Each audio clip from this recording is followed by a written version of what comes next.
quando você faz essa transição operacional para a estratégica que você tem? Você começa a fazer parte de momentos que realmente vão poder definir o rumo da empresa. Você vai parar de ser chamado só quando o negócio já aconteceu, né? A transformação é você tem fortalecimento da sua influência organizacional. Os líderes começam a buscar você de forma proativa. Eles vão começar a te perguntar: Ah, Isaías, como é que você vê esse perfil para essa função? Você acha que dá certo? Que perfil que tem que ser aqui?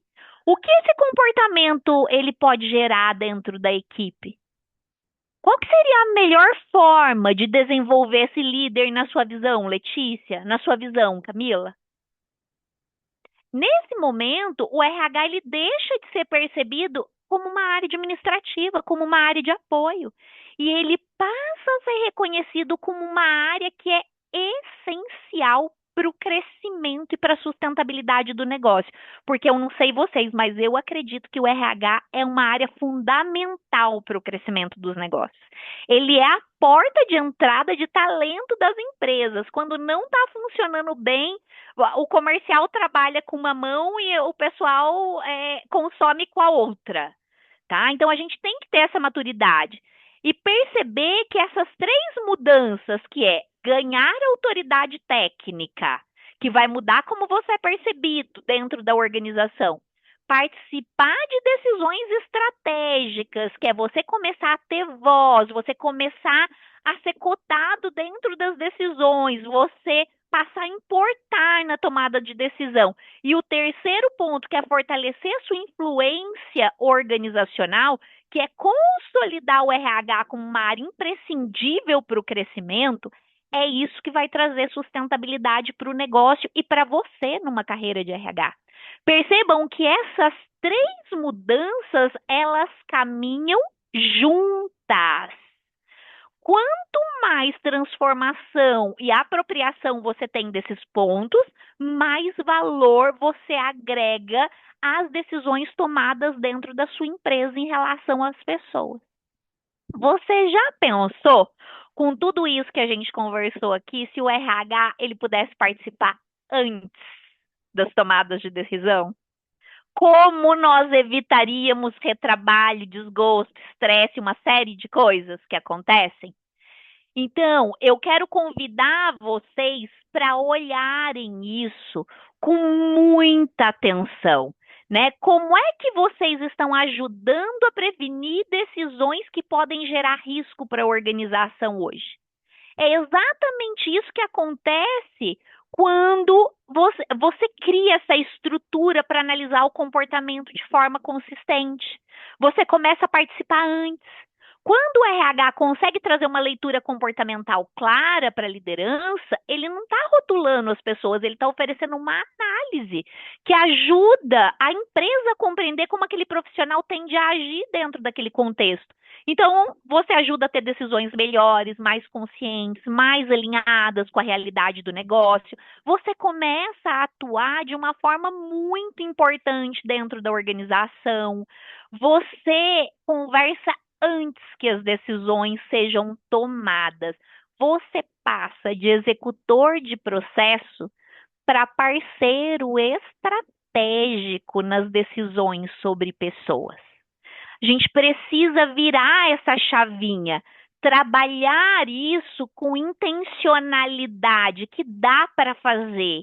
Está nas nossas mãos influenciar isso aqui. A gente consegue levar isso para a organização e trabalhar. Só que tem um problema, né? A maioria das pessoas ainda aprende, diz que conhecendo o perfil, entendendo as siglas, conseguindo identificar os comportamentos, falando fulano é assim, fulano é assado, e fica essa lacuna enorme que eu trouxe para vocês nesses 2 dias entre conhecer a ferramenta e aplicar ela em estratégia de negócio. É outra pegada. Uma coisa é uma coisa e outra coisa é outra coisa, né? O que a maioria aprende? eu fico assim, gente, trabalhando com isso há 10 anos, eu fico incomodada às vezes. A pessoa fala, mas eu já fiz uma formação, o analista diz que eu falo, e onde você fez? Ah, eu fiz na internet, tem 3 horas de duração. Meu olho chega a quase saltar da cara a hora que eu escuto isso, porque 3 horas de duração eu não consigo interpretar nem o relatório que eu utilizo para fazer uma devolutiva para preparar a arquitetura organizacional daquilo. Se a formação inteira durou 3 horas, só Deus sabe. O que a pessoa aprendeu? Ela aprendeu isso aqui, ela aprendeu as siglas, que também é um começo. É importante, a gente tem que começar de algum lugar. Só que só com esse conhecimento não dá para ir para o nível 3 que eu mostrei para vocês ontem. A gente tem que dominar a ferramenta, dominar os indicadores, dominar a ferramenta, saber fazer leituras mais aprofundadas.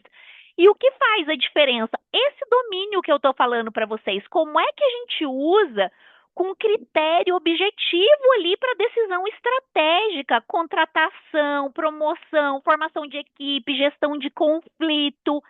Amanhã nós temos a nossa última aula da imersão DISC, às 16 horas também. Então amanhã a gente vai olhar um pouco mais essas questões de como é que a gente aplica o DISC nessas decisões estratégicas. Vocês estão vendo que eu estou fazendo uma crescente com vocês. Por quê? A gente precisa entender ponto 1, o ponto 2, calibrou o conhecimento de todo mundo para a gente chegar aqui nesse ponto 3 e ter um diálogo, uma comunicação mínima. Então, amanhã a gente vai direto a esse ponto, como é que a gente aplica o DISC em decisões estratégicas no dia a dia, como é que a gente transforma essa análise comportamental e influência do negócio. Hoje, eu já dei muito conteúdo para vocês de como é que vocês fazem isso. Vocês já conseguem aplicar aqui, quem pegou o que nós estamos discutindo, consegue aplicar isso com muita clareza. Pessoal, antes de eu abrir para perguntas para vocês, o Davi compartilhou comigo que tem uma pergunta aqui que a gente ficou de responder. Uma pessoa colocou que a gente ficou de responder individualmente. Eu já sou analista comportamental, mas gostaria de conhecer como funciona a sua formação e também entender as necessidades, as novidades. Maior desafio, eu já utilizo a ferramenta para contratação e também utilizo na minha mentoria. Acredito que a grande dificuldade hoje é falar sobre resultados obtidos após aplicação e também sobre a desinformação do mercado sobre o potencial dessa ferramenta. Essa pergunta é da Elisângela. Elisângela, você está por aqui ainda? Dá um oi para mim no chat se você estiver por aqui ainda. Eu acho que a Elisângela não está aqui mais.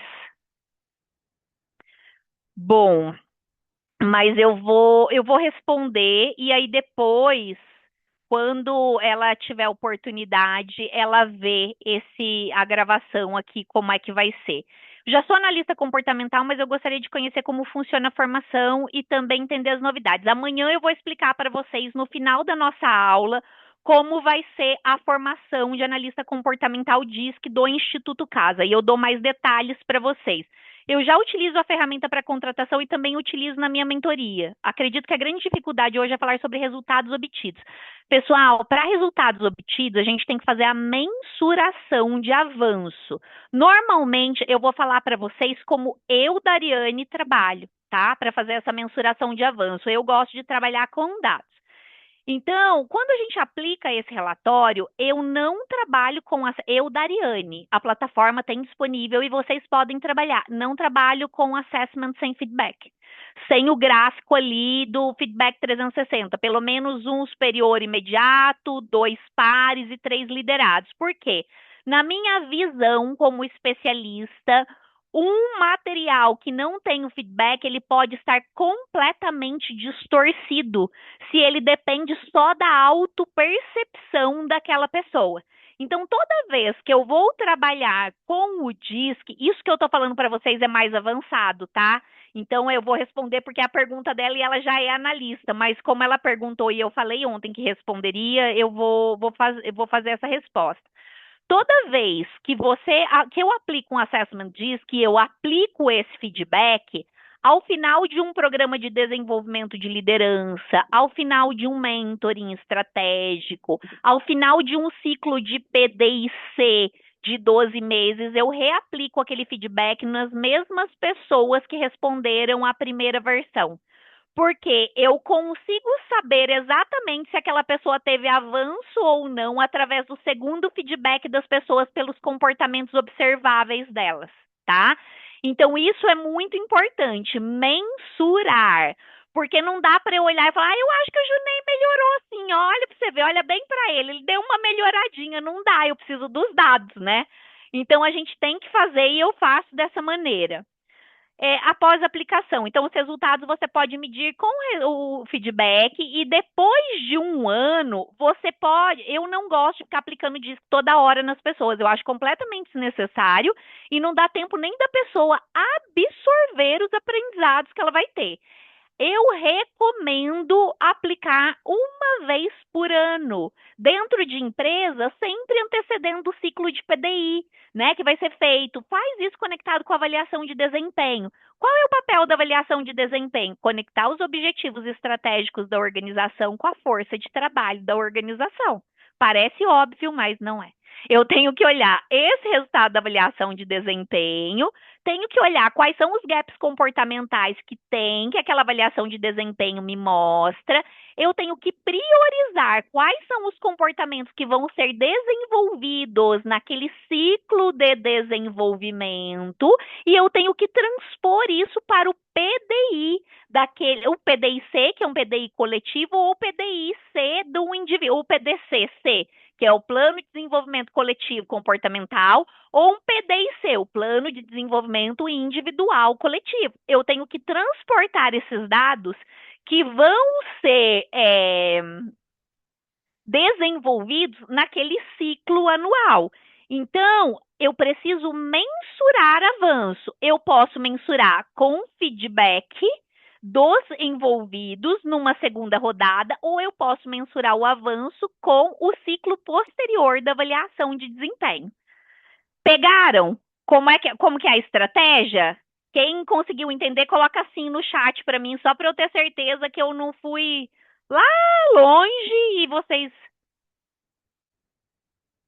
entenderam isso? Da resposta da Elisângela? Beleza, entenderam. E também sobre a desinformação do mercado sobre o potencial dessa ferramenta. Gente, a desinformação do mercado sobre o potencial desta ferramenta, ele é combatido diariamente quando tem profissionais de alto calibre desenvolvidos e certificados e que mostram o potencial de um nível 3. Por que que ficou muito... as pessoas trataram o DISC de uma maneira muito... deixa eu pensar numa palavra bonita. Desinformação, ela já falou desinformação. Por que que tem muita desinformação em relação ao DISC? Porque as pessoas começaram a dar certificações de R$ 57 em 30 minutos, de R$ 97 em 1 hora e meia. E eu vou ser franca com vocês, não dá para dar uma formação de qualidade, de nível assim profundo, de detalhamento, estatística, de indicador em 1 hora. Gente, não dá. Quando eu vou fazer uma devolutiva, quando eu vou arquitetar um programa de desenvolvimento de liderança para fazer aceleração de maturidade organizacional, crescimento de negócio, eu passo semanas analisando dados. O meu trabalho é analisar muito dado para eu converter aquilo em ações comportamentais dentro da empresa. Então, essa desinformação, quando cada um de vocês se capacita verdadeiramente, se certificam, praticam, se mantêm ativos de maneira profissional no que vocês estão fazendo, vocês sobem a régua do mercado. Tem milhares de pessoas que fazem isso, mas eu vou ser honesta com vocês. Eu não tenho nem agenda mais para atender a quantidade de cliente que me procura para fazer isso aqui. O que que isso quer dizer? Tem mercado, falta profissional qualificado. É isso que falta, profissional qualificado. Então, qualifiquem-se, preparem-se e peguem o que vocês puderem de melhor dentro da estrutura de aprendizado de vocês.